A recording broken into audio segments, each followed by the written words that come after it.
Pasangan Gubernur dan Wakil Gubernur Sulawesi Utara nomor urut 1 Cep Sehan menggelar kampanye di Kabupaten Kepulauan Sitaro 2 Oktober 2020. Kedatangan Sehan yang tanpa dihadiri Teti ini pun disambut meriah oleh relawan, partisipan dan pendukung Cep Sehan di Sitaro. Calon Wakil Gubernur yang akrab disapa Eyang ini pun langsung menyuguhkan program kerja berupa visi dan misi selama 5 tahun memimpin Sulut jika masyarakat memberi kepercayaan kepada mereka. Program unggulan itu pun meliputi program pendidikan untuk 10.000 mahasiswa yang kurang mampu, lanjut studi mendapat suntikan dana selama 8 semester, juga akan memberikan tunjangan tambahan penghasilan atau TTP bagi guru SMA dan SMK sederajat sebesar 2,5 juta. Kami punya 9 program unggulan.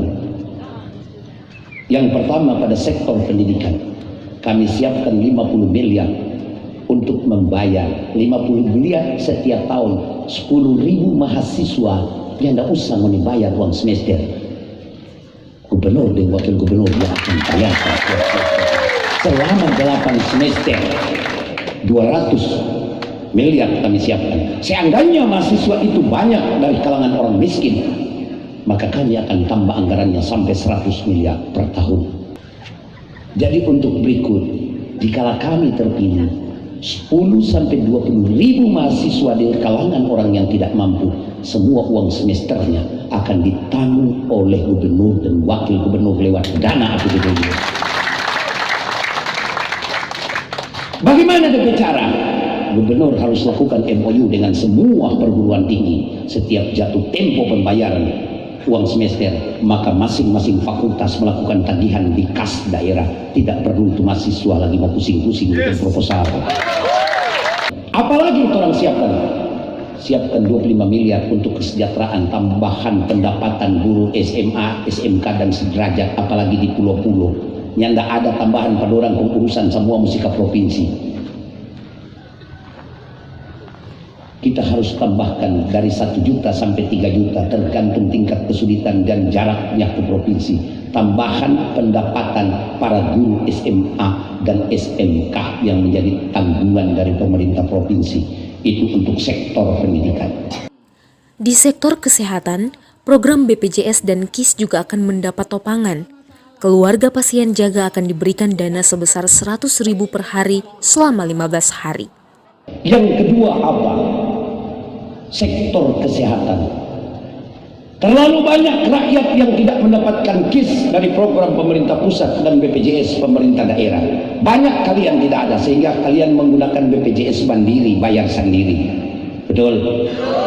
Maka itu akan di-cover dan ditanggung oleh pemerintah provinsi semuanya. Yang tidak mempunyai KIS dan BPJS, KIS dari pemerintah pusat dan BPJS dari pemerintah kabupaten, lebih dari setengah menderita. Setelah itu apa yang harus kurang backing pada kesehatan? Kami siapkan namanya dana JOS. Orang yang pegang BPJS dan KIS biasanya ngoni kalau sakit, ngoni muka rumah sakitnya tidak ada ongkos, terpaksanya tidak pergi. Maka kami memprogramkan angka 100 miliar untuk memberikan kepada rumah sakit. Tidak hanya orang sakit yang dikasih makan, keluarga juga yang jaga orang sakit harus diberikan makan.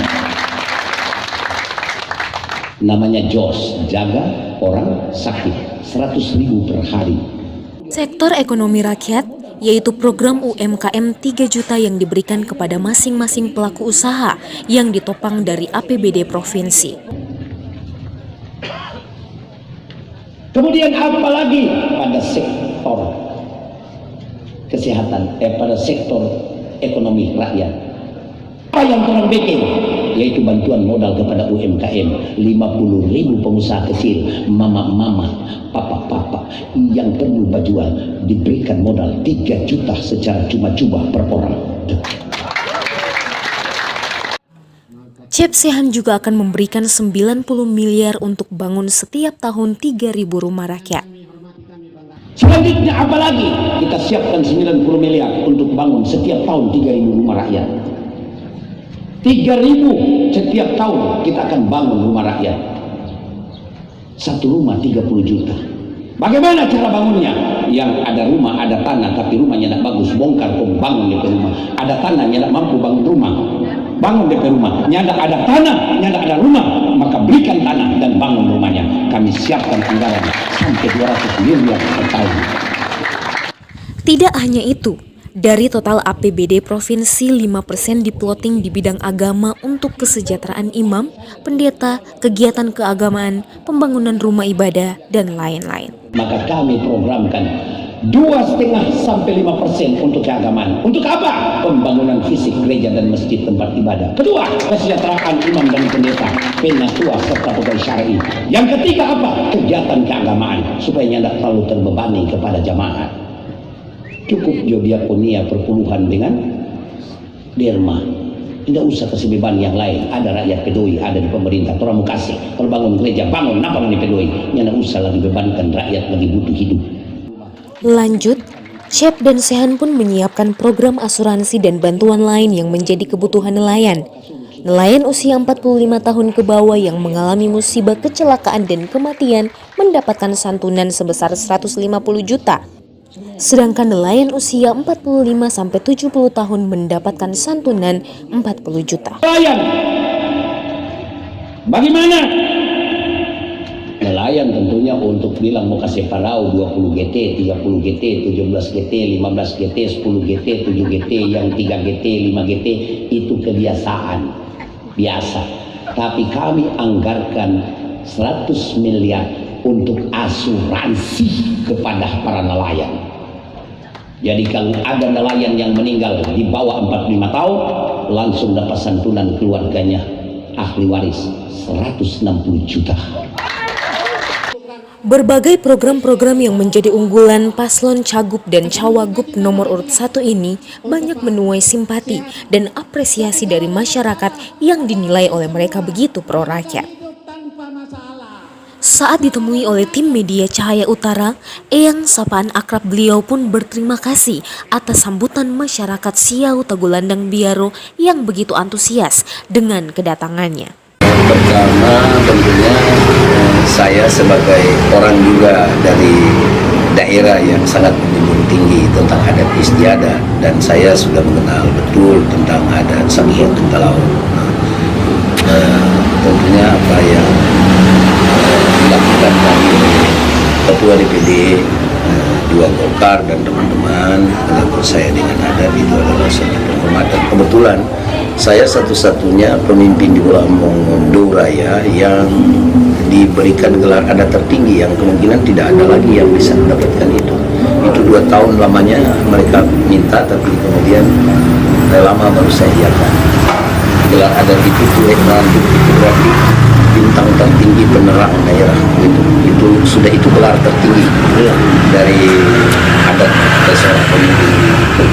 Sehingga tentunya saya kira tadi saya sangat berterima kasih sambutan dari masyarakat Siau, Tagulandang dan Biaro yang tadi diprakarsai oleh Ketua DPD 2 Golkar, yang saya tahu dia adalah orang asli yang sangat menghormati tentang adat istiadat gitu. Walaupun saya lebih muda, tapi sebagai tamu tentunya dijemput dengan adat setelah saya menginjakkan kaki di tanah Siau, dan itu sangat luar biasa.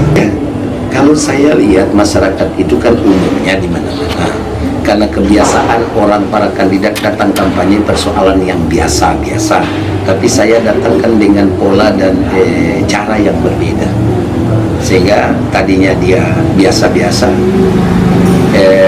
Setelah saya di atas 10 menit mulai bicara, baru dia sadar sesungguhnya inilah yang dia butuhkan dari seorang calon. Ini bukan sekedar janji, tapi ini konsep yang memang dia tunggu. Dan bagaimana gaya memimpin. Saya berterima kasih karena masyarakat Siau, baik Siau Timur, Siau Barat yang hadir tadi bersama dengan kader-kader partai, itu mereka antusias, dan bahkan saya tahu mereka bilang bahwa baru ini kita dengar cara pemaparan visi misi yang sangat transparan kepada kebutuhan rakyat. Pesan saya sebagai warga negara, satu hal pertama, bahwa di dalam undang-undang, baik undang-undang daerah, tidak ada ancaman hukuman bagi rakyat tidak memberikan hak pilih. Tapi saya mengimbau bahwa sebaik-baiknya warga negara itu dia selalu mengambil keputusan dan memberikan hak kedaulatannya. Soal nanti dia tahu siapa yang baik atau tidak itu relatif.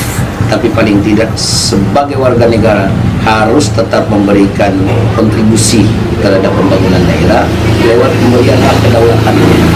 Ya. Karena kedaulatan rakyat itu hanya sampai di saat dia memberikan hak pilihnya itu. Nah, mudah-mudahan rakyat di Sitaro, Siau, Tagulandang, dan Biaro benar-benar dia dapat memberikan kedaulatannya itu kepada orang yang betul-betul kemudian dia setelah mendapatkan jabatan dia tahu menghargai tentang kedaulatan yang telah diberikan oleh rakyat pada tanggal 9. Rakyat Siau, Tagulandang, Biaro, jangan lupa Ibu Kristiani Enjina Peruntu atau dikenal dengan Ibu Betty dan saya Sehan Salim Banjar dikenal dengan Eyang, itu kami pasangan nomor urut 1. Kami pasangan nomor urut 1. Kami berpakaian warna ungu. Warna ungu itu simbol pasca atau masa penantian untuk Protestan. Nah, kenapa saya yang memilih? Saya memilih warna ini. Ini tanda daripada betapa lamanya rakyat Sulawesi Utara menanti pemimpin yang lebih terbuka dan lebih menyayangi rakyatnya. Gitu. Di sisi lain, mantan Wakil Bupati Kabupaten Sitaro, Pithen Kuera mengatakan adanya program-program yang terencana dan visi misi yang begitu luar biasa membuktikan pasangan CEP SSL ingin membangun Sulut secara merata tanpa melihat warna partai siapa kepala daerahnya. Dan masyarakat pun pasti tahu dan mampu melihat mana yang terbaik untuk Sulawesi Utara ke depannya.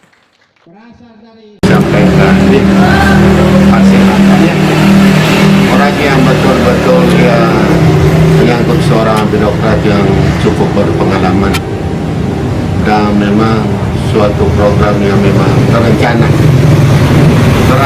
bukan hanya isin-isin tapi terencana berdasarkan anggaran yang ada dan memang masyarakat baru terbuka selama kita kampanye.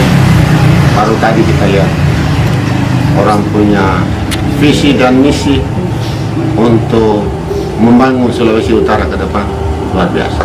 Nah, jadi saya kira masyarakat sudah harus tahu dan mampu menyimak mana yang terbaik. Rasa boleh mendengarkan dan boleh mempelajari, boleh mengevaluasi. Ya, bukan hanya disampaikan, tapi mampu mengevaluasi di mana letak kebenarannya dan di mana letak suksesnya, kemana arah daerah ini akan dibawa. Ingat, pilih tentu nomor 1. Tidak ada nomor lain selain satu. Cuma satu. Gubernur, tidak ada gubernur 2. Dari Kabupaten Kepulauan Siau, Tagulandang, Biaro, Jemilah Hutung dan Silaluas Media Cahaya Utara melaporkan.